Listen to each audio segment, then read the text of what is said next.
Accounting 16/32 এর পক্ষ থেকে আপনাদেরকে শুভেচ্ছা এবং স্বাগতম। আজকে আমরা যে অঙ্কটা করব অপারেটিং সেগমেন্টের, আমি Mohammad Mujibur Rahman, asset professor accounting এবং বিভাগপ্রান্ত কুষ্টিয়া হিসাব বিজ্ঞান, কুষ্টিয়া সরকারি কলেজ, কুষ্টিয়া। এখানে দেখেন এই অঙ্কটা 2016 সালে পড়েছে। তো এখানে একটা বিশাল অঙ্ক দেওয়া আছে, cash, account receivable, inventory, plant asset, investment in Jamuna, land, undeveloped, liabilities, owners equity, এখানে account payable, long term liability, stock holder equity. এখানে দেখেন একটা income statement, sales less operating expense, operating income 2,02,000, এটা এই অপারেটিং ইনকামটা হচ্ছে এইটা, এই অ্যামাউন্টটা এটা। আর ইন্টারেস্ট এক্সপেন্স, ট্যাক্স পেইড, এটা দেওয়া আছে net income. The company paid dividend of taka 5,000 last year, required margin and turnover for last year. B, the board of director of the company has set a minimum required rate of return কত, 50%. What was the company's residual income for the last year. এখন এই অঙ্কটা করতে হলে আমাদেরকে আগে যে আমরা যেভাবে শখটা করেছি ঠিক সেটাই আমরা রাখবো। তাহলে এখানে শখটা আপনি দেখতে পাচ্ছেন, সেই আগের শখ, এর ব্যতিক্রম আমি করতে যাচ্ছি না, একটা অঙ্কগুলোর সাথে একভাবে রাখতে চাচ্ছি। তাহলে এখানে 4টা জিনিস বের করতে হবে। আপনাকে প্রথমে মার্জিনটা বের করতে হবে।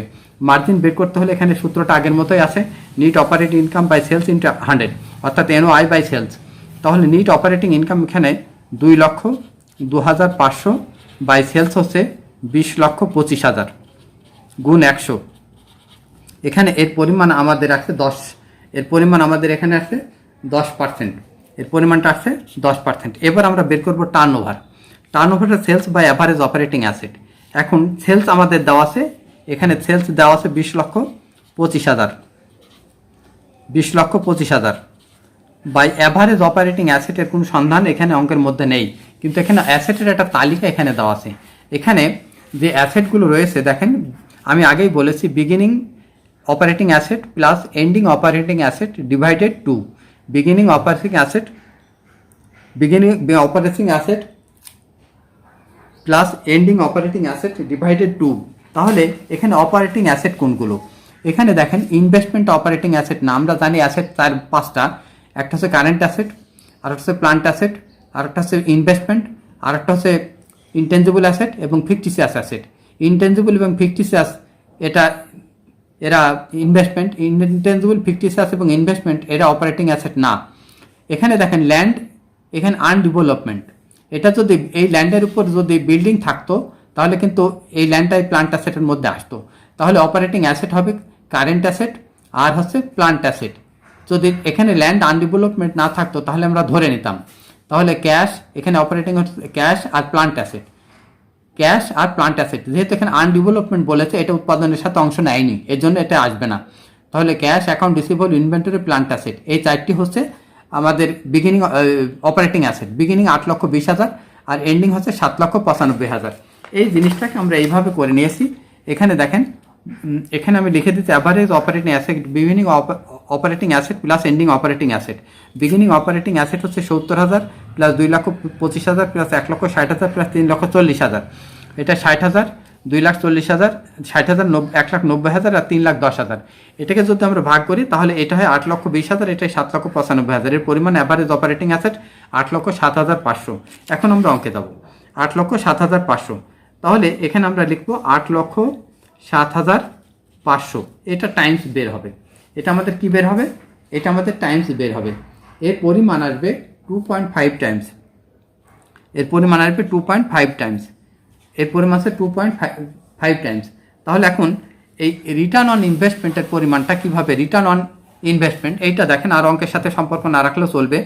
রিটার্ন অন ইনভেস্টমেন্ট আপনি যাই করেন 4টি ছাড়া কিছু বের করা নাই। এর একটা ইনকাম স্টেটমেন্ট, 5টা থিওরি, অঙ্ক গুড 8টা-9টা অঙ্ক করাবো আমি।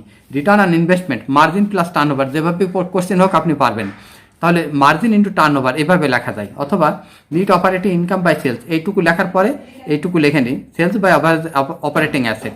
আমি যদি এই সেলস আর এই সেলস কেটে দিই তাহলে net operating income by average operating asset, এরকমই হয়। এখন আমরা অ্যাভারেজ, এখানে যেহেতু আমাদের আগে কাজ হয়ে গেছে 10% ইন্টু 2.5 টাইমস, তাহলে এইটার পরিমাণ হবে 25%। আপনি যদি এভাবে করেন তাও হবে। সরাসরি আমি একই রকমভাবে রাখার চেষ্টা করছি। নিট অপারেটিং ইনকাম আমাদের 2 লক্ষ, নিট অপারেটিং ইনকাম, এটার শূন্যটা ভুল হয়েছে, বেশি করে ফেলেছি। এখানে 2,02,500 net operating income by less minimum required income. Minimum required ইনকামটা আপনি পাবেন অ্যাভারেজ অপারেটিং অ্যাসেটকে নর্মাল রেট অফ রিটার্ন বা কস্ট অফ ক্যাপিটাল দিয়ে গুণ করতে হবে। অ্যাভারেজ অপারেটিং অ্যাসেট হচ্ছে 8,07,500, যেটা আমরা আগে দেখিয়েছি, গুণ আমাদের নর্মাল রেট অফ রিটার্ন অঙ্কে যেতে হবে। এখানে দেখেন নর্মাল রেট অফ রিটার্ন 15% আছে, ডিভিডেন্টের কোনো কাজ নাই, এই ডিভিডেন্টের কোনো কাজ নাই, 15%।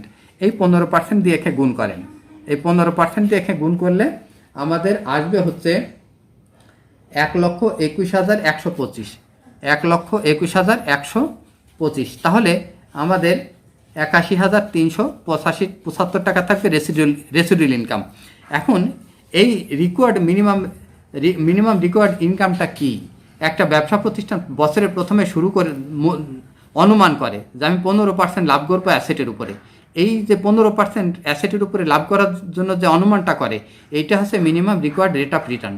তাহলে সে আশা করছিল 1,21,125 টাকা, কিন্তু তার অপারেটিং ইনকাম হয়ে গেছে 2,02,500। তার মানে এখনও তার বেশি, মানে আয় অবশিষ্ট হয়ে গেছে, অর্থাৎ প্রত্যাশিত আয়ের চেয়ে তার বেশি আয় হয়ে গেছে। এই যে প্রত্যাশিত আয়ের চেয়ে বেশি হয়ে গেল 81,000, এইটা হচ্ছে রেসিডুয়াল ইনকাম। এখন নেট অপারেটিং ইনকাম থেকে মিনিমাম রিকোয়ার্ড ইনকাম বাদ দিলে আপনি এই রেসিডুয়াল ইনকামটা পাবেন।